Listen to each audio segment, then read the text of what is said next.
আওয়ামী লীগ সরকারের পতনের পর অভিভাবকহীন হয়ে পড়ে স্থানীয় সরকার প্রতিষ্ঠানগুলো। এ অবস্থায় আগামী অক্টোবর নাগাদ স্থানীয় সরকার নির্বাচন আয়োজনের প্রস্তুতি নিচ্ছে বিএনপি সরকার। আসন্ন স্থানীয় নির্বাচন হবে নির্দলীয়। এই পরিস্থিতিতে নির্বাচনগুলো সুষ্ঠুভাবে সম্পন্ন করা নিয়ে বড় ধরনের চ্যালেঞ্জের মুখে পড়েছে পুলিশ প্রশাসন।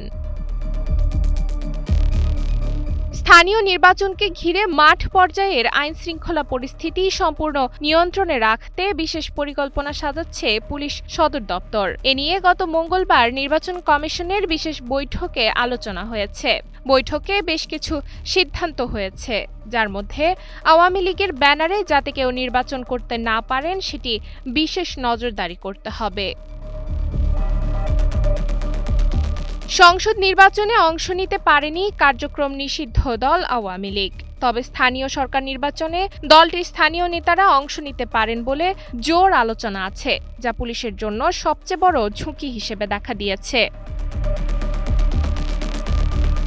রাজনৈতিক পট পরিবর্তনের পর পুলিশে বড় ধরনের রদবদল, সংস্কার ও চেইন অফ কমান্ড পুনঃপ্রতিষ্ঠার কাজ এখনও চলমান। অনেক কর্মকর্তা নতুন কর্মস্থলে যোগ দিয়ে এলাকার অপরাধ চিত্র ও সামাজিক অবস্থা বুঝে উঠতে সময় নিচ্ছেন। এ অবস্থায় স্থানীয় নির্বাচনগুলোতে সহিংসতা দমনে পর্যাপ্ত ফোর্স মোতায়েন ও গোয়েন্দা নজরদারি বজায় রাখা কঠিন। পুলিশ সদর দপ্তরের তথ্য অনুযায়ী 2 দফায় ডেভিল হান্ট অপারেশন চালানো হলেও দাগী অপরাধীরা আছে ধরাছোঁয়ার বাইরে। অনেকে জামিনে মুক্তি পেয়েছে। স্থানীয় নির্বাচনকে ঘিরে সরকারি দল, স্বতন্ত্র প্রার্থী ও বিরোধী দলের মধ্যে তীব্র প্রতিদ্বন্দ্বিতা শুরু হয়েছে। প্রভাবশালী নেতাদের অনুসারীরা এলাকা দখল এবং আধিপত্য বিস্তারকে কেন্দ্র করে সংঘর্ষের আশঙ্কা করা হচ্ছে। পুলিশ সদর দপ্তরের তথ্য বলছে, আওয়ামী লীগ সরকার পতনের পর দেশের বিভিন্ন থানা ফাঁড়ি থেকে ৫,৭৫৩টি আগ্নেয়াস্ত্র এবং ৬,৫১,৮৩২টি গোলাবারুদ লুট হয়েছে। এখনও ১,৩১৮টি আগ্নেয়াস্ত্র উদ্ধার করা যায়নি। লুট হওয়া অস্ত্র হত্যাসহ বিভিন্ন অপরাধে ব্যবহার করেছে একদল সন্ত্রাসী। পুলিশের উচ্চ পর্যায় থেকে বার্তা দেওয়া হয়েছে, কোনো রাজনৈতিক দলে প্রার্থীর প্রতি অনুরাগ বিরাগ দেখানো যাবে না।